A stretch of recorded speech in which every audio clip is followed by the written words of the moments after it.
Jerusalem has been searched for centuries with one expectation in mind. Somewhere beneath the stone and dust, a tomb was supposed to exist, a final resting place tied to power, history, and belief. Archaeologists followed that assumption again and again, but when something was finally uncovered, it did not fit the story people expected. And that discovery created a serious problem that history was not prepared to face. The Forgotten Secrets of Jerusalem. Jerusalem is a city built on layers of history. Every street, every hill, every stone carries the memory of thousands of years. Archaeologists and historians often speak of it as a living archive. Beneath its surface lie tunnels, chambers, and ruins that the city has hidden carefully through centuries. Locals report that even the most experienced explorers often feel lost here. There is a weight to the place, a sense that the earth itself is holding secrets it may never fully reveal. Among the most enduring mysteries is the story of King Solomon. He was a ruler remembered for wisdom that stretched beyond ordinary understanding, for wealth that amazed the ancient world, and for a temple that many say defined Jerusalem's significance. Ancient accounts describe him as a man whose influence reached far beyond the city walls. Some believe that what he built and collected left clues still buried beneath the city today. For generations, the question of Solomon's tomb has fueled speculation. Some scholars report that it may never have existed in the conventional sense. According to local legends, a king so powerful would not leave his final resting place unprotected. Many believe that the real Solomon was buried in a way that was never meant to be discovered. Stories passed down by historians suggest that attempts to locate the tomb over the centuries often ended in failure or mystery. Explorers from medieval times, travelers in the 19th century, and modern archaeologists all searched the hills and valleys around the city. Each time they hit dead ends or found contradictory evidence. The failed searches left a hole in the historical record and deepened the sense of frustration and obsession around the king's legacy. The stakes of discovering something beneath Jerusalem cannot be overstated. Some reports claim that even minor excavations have sparked intense political debates and religious concern. Jerusalem is not just a city, it is sacred ground for millions. Any unearthing, even in a remote corner, could trigger public outrage, religious tension, or legal restrictions. Some local archaeologists report that authorities often interfere or halt investigations to avoid disputes. The pressure on any team attempting to uncover secrets beneath the city is relentless. While the city holds these deep, unanswered mysteries, the focus now shifts to the man whose life and empire sparked the search in the first place, whose reign shaped every stone and story beneath Jerusalem. Solomon's legacy and empire. Solomon became king after King David, stepping into a role that carried enormous responsibility.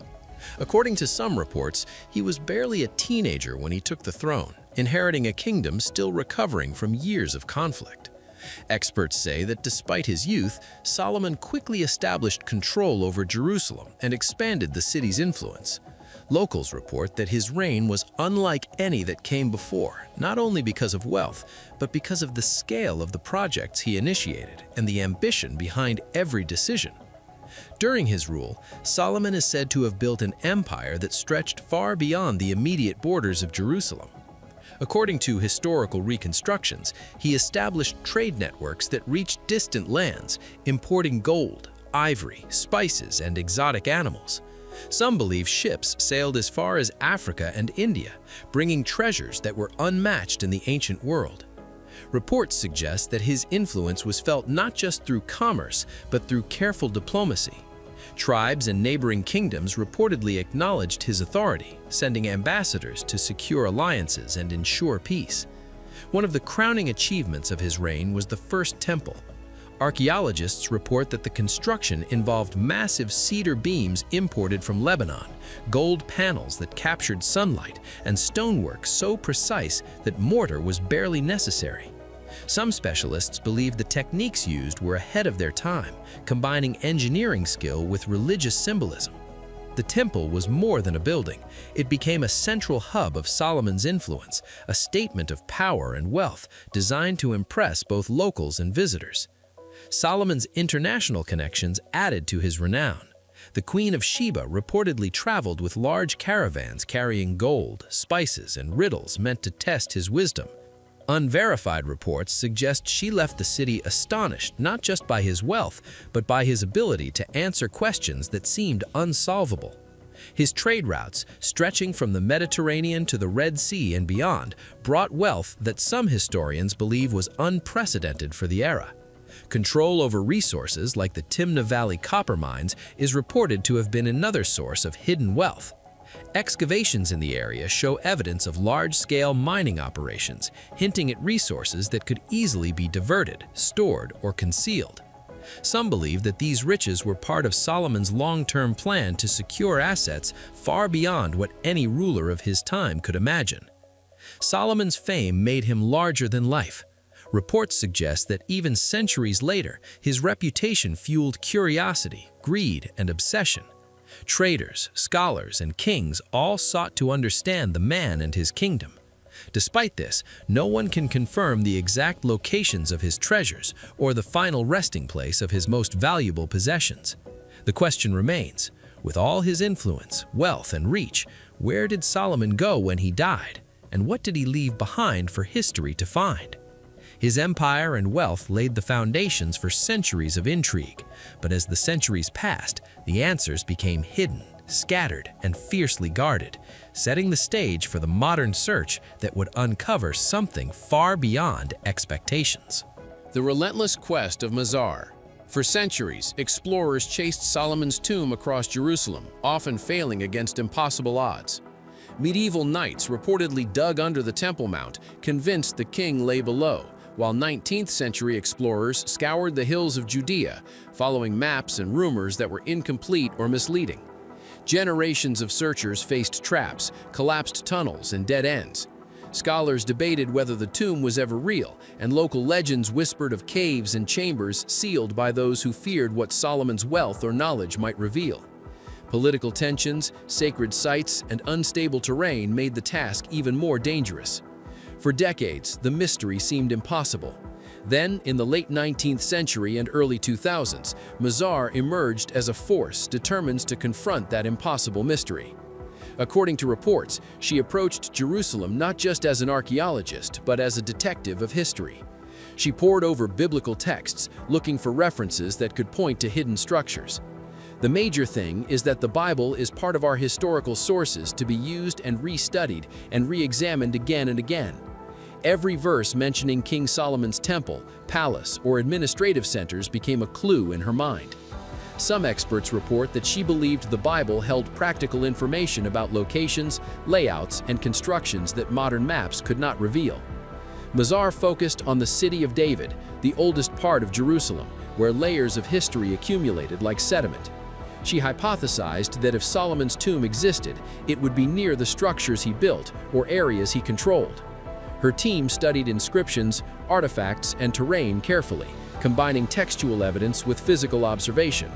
According to locals, she would spend hours walking the hills, measuring slopes and noting depressions in the ground, convinced that small details could uncover centuries-old secrets. Her search was painstaking. Some reports say she faced skepticism from colleagues who thought the tomb could never be found.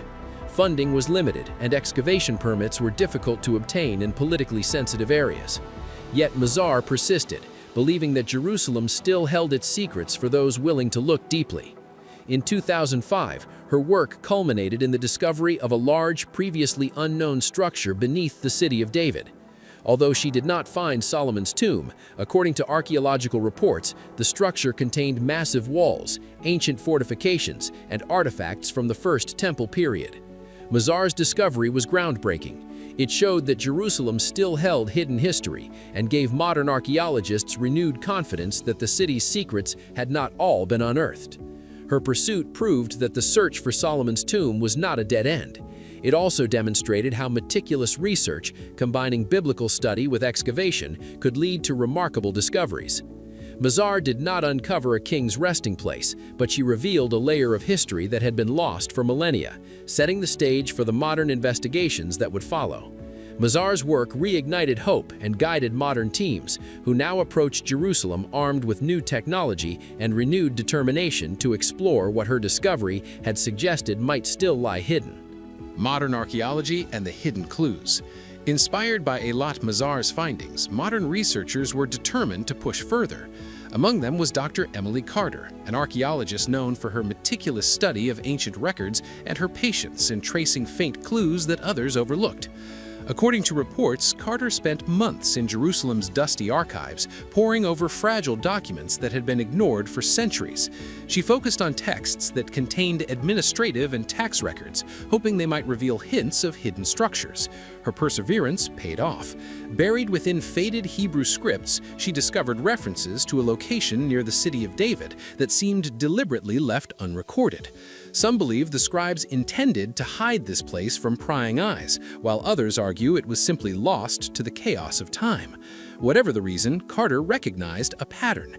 Payments and supplies mentioned in the records pointed to a specific hill where nothing above ground suggested anything remarkable. The clues were subtle, almost invisible, but they suggested that beneath this ordinary slope, history lay waiting. To investigate further, Carter's team turned to modern technology. Ground-penetrating radar allowed them to peer beneath layers of soil and stone without breaking the surface. According to her reports, the scans revealed unusual formations that could not be natural. Long, deliberate tunnels stretched beneath the hillside, some narrow and unstable, others twisting as if designed to mislead anyone who entered. The equipment showed them what centuries of human eyes had missed, but it also revealed just how challenging the excavation would be. The terrain itself was a formidable obstacle. Steep slopes of sharp limestone tore at their equipment, and loose soil threatened to collapse under the weight of each step. Political interruptions added another layer of tension. According to local accounts, authorities periodically restricted access, demanding permits and halting work for safety or security concerns. Every pause heightened the pressure. Weeks and months of careful effort were required just to clear small areas safely, and the team had to move with extreme caution to avoid triggering landslides or damaging any potential findings. Persistence finally brought results.